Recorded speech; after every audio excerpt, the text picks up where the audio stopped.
It continues here on One News Now. I'm Pauline Verzosa. Former Senator Laila De Lima has now been cleared of all the drug charges filed against her.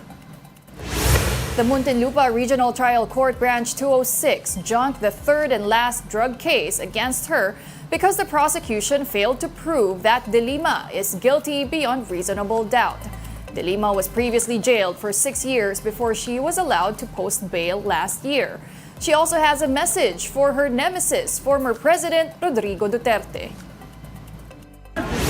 Kay Ginoong Duterte, kayo ngayon ang mananagot sa mga kasalanan niyo sa taong bayan. Isa lang po akong biktima. Libo-libo mga Pilipino ang pinaslang nila nung nakaraang madugo at peking war on drugs. The president's camp has yet to make a statement about De Lima's freedom. Meanwhile, the Justice Department will study if they will still file for a motion for reconsideration. Well, we are also very happy for the good senator because once upon a time, she was our former boss. And we do not lose our respect even though we are on the other side of the fence. Okay. But it's our duty to prosecute. The National Privacy Commission, or NPC, has confirmed that Jollibee Group's record of sensitive information from their customers were compromised. NPC said around 11 million people's personal information, including birth dates and senior ID numbers, were illegally accessed by hackers. The Jollibee Foods Corporation has requested an additional 20 days to finish their internal investigation. The group has already implemented response protocols to ensure that their e-commerce platforms are not affected and will remain operational. Well, DICT Undersecretary Jeffrey E&D discusses the legalities of hacking. Here's an excerpt from his interview on The Big Story. What are the policies when it comes to vulnerability tests? Because yun nga, parang that is the cover. Yes. For hacking, good quote unquote, right? Good question, Gretchen. And thank you for asking that because there's a lot of hacktivists who think that what they're doing is harmless. Remember that there is a law against illegal access of computer devices. And there's also a law against intentional data breach or trying to get data. Anytime you try to get personally identifiable data and release it to the public, that's already illegal. If you reshare it again, it's again illegal. Okay, but Yusek, what if I was a company and I did ask some white hat hacker or anyone capable to do it? In that case, okay lang naman yun. In that case, okay lang yun. Basta malinaw. May mga professional penetration testers talaga and they earn a lot of money doing that. Pero ang magic word kasi doon, Sean, is that there is consent. There is actually a contract that you hired me. Kung ganon, ba't di na lang sila pumasok sa ganong klaseng racket? I don't know what their motivations are. Ang gusto ko lang sabihin is that we need to delineate this kind of, kasi may ethical and unethical practices. The same with, the same with artists as well. No? Yeah. So an ethical practice is walang consent, tapos nag-hack ka, kahit vulnerability assessment. And although Art had a previous case na rin, no, with Inquirer 7 about this. So just an advice to anyone who's trying to do this in a controlled environment. There's also a bug bounty program. No, walang paalam, nag-hack ka, pero hindi mo disclose. Okay. Hindi mo pinublish. Sumulat ka dun sa kumpanya like, Pwede yun? pwede yun. So, Yusek, it's mostly illegal if, yun nga, binebenta rin itong information Lalo. on the dark web. Lalo. Dark web is actually a scary place. I haven't been there. I haven't I don't tried even know how to visiting go it, there. right? But, ayun nga, this information is available there. But what exactly can hackers do with that information ba? So, information is information, Pauline. No? Yeah, information can be weaponized. For example, how do you think scammers would know that when they text you a scam, they would also know your name? How would hackers know, or scammers would know, that you're actually a client of a particular bank? That you actually have a bank account with that? That's because your data was sold, and these scammers, which are usually syndicates, crime syndicates, have that information, they harvest that information, and they use that against you. We'll be back with more stories after this break. Keep it here on One News.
Watching One News Now, I'm Pauline Verzosa.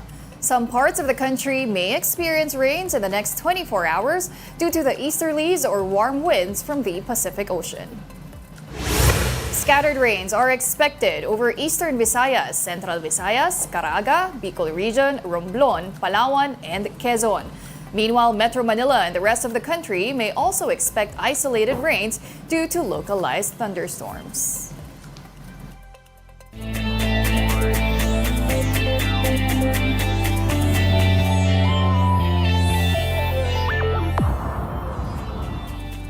The Philippine Olympic Committee says it's all systems go for Team Philippines ahead of the Paris Olympics.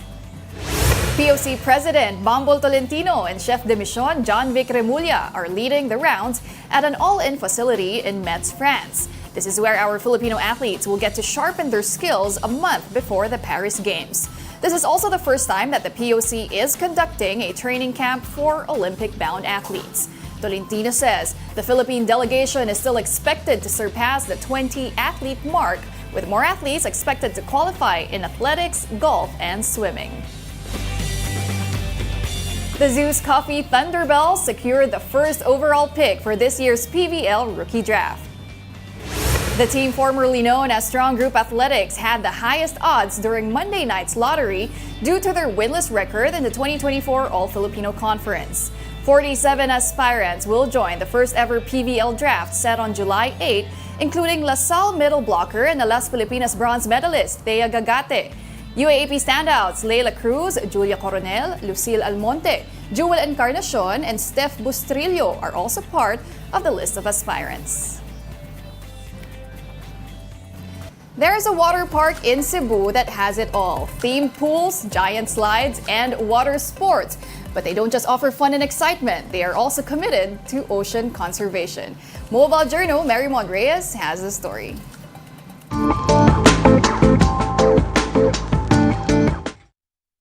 Kilala ang Cebu para sa mga historical sites nito, lalong-lalo na sa tropical beaches. Pero hep, meron pa pala ibang libangan na pwedeng gawin sa isang resort na nasilip natin. Kombinasyon ng luxury at fun para sa lahat. Ito ang J Park Island Resort and Water Park sa Lapu-Lapu City, Cebu na dating kilala na Imperial Palace taong 2009. J Park is a 16.6 hectare property, and we actually have the longest shoreline in the entire Mactan area.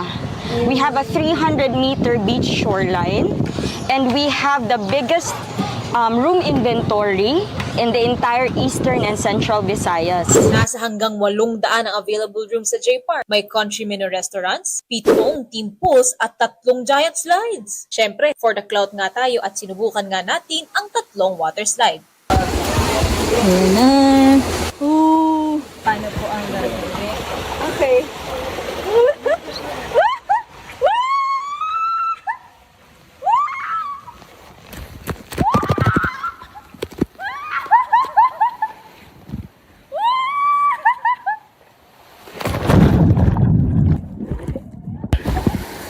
Ganun pala yung pakiramdam pag na-flush sa toilet. Ang kailangan lang i-consider dito para sa mga first-timers, lalo na if merong hindi marunong lumangoy, yung drop natin dito, may kalaliman yung pool. Kasi kapag mababaw siya, yung impact nito pwede magkaroon ng injuries.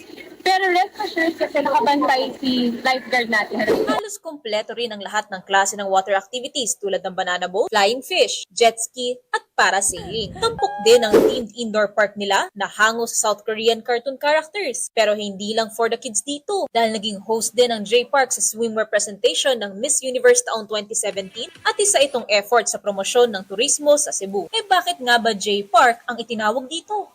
Kasi lahat ng brothers and sisters who founded it were named J. And because of our religious background, we parang give it also to God, to Jesus. Buong buhay din ng resort na ito ay inilalaan daw nila sa kanilang commitment sa preserbasyon ni inang kalikasan. Tapos, pag gusto nyo mag-snorkeling, meron kaming dyan snorkeling tour.